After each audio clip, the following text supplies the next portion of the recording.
আমার ক্যানভাসের এই অংশটাতে স্কাই পেইন্ট করতে হবে। অনেকেই কমেন্টে টিউটোরিয়াল ভিডিও চান, তো ভাবলাম আজকে একটা লং ভিডিও বানিয়ে ফেলি। তো ক্যানভাসে আমি প্রথমে পানি লাগিয়ে নিয়েছি। পানি দেওয়ার কারণ হলো অনেক সময় দেখা যায় যে আমাদের ক্যানভাসগুলো লুজ হয়ে থাকে, তো সেক্ষেত্রে আপনি যদি পানি স্প্রে করেন বা পানি লাগিয়ে নেন তাহলে ওইগুলো আবার ঠিক হয়ে যাবে।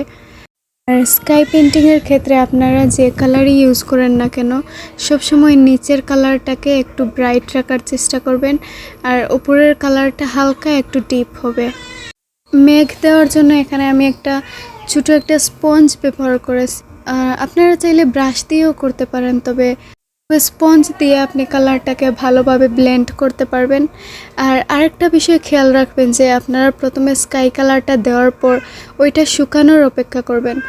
যতক্ষণ না ওই ব্লু কালারটা পুরোপুরি শুকিয়ে যায় ততক্ষণ আপনি মেঘটা দিতে পারবেন না, কারণ যদি আপনি ভিজা অবস্থায় মেঘটা দিতে যান ওইটা সুন্দরভাবে বসবে না।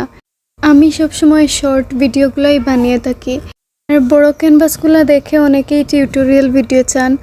তো আমি আসলে এই বড় ক্যানভাসগুলোর টিউটোরিয়াল ভিডিও বানাতেই পারি না, কারণ এইগুলা পেইন্ট করতে অনেক বেশি সময় লাগে আর ভিডিও কোয়ালিটিও তেমন একটা ভালো হয় না, সেজন্য আমি ওইগুলার টিউটোরিয়াল ভিডিও বানাই না। সুন্দরভাবে ভিডিও বানানোর জন্য এরকম কোনো ভালো যন্ত্রপাতিও নেই আমার কাছে। তো আজকের এই মেঘ আর্টটা কেমন লাগলো আপনাদের কাছে কমেন্টে জানাবেন, আর নেক্সট ভিডিওটা দেখার জন্য ফলো দিয়ে রাখবেন। টাটা।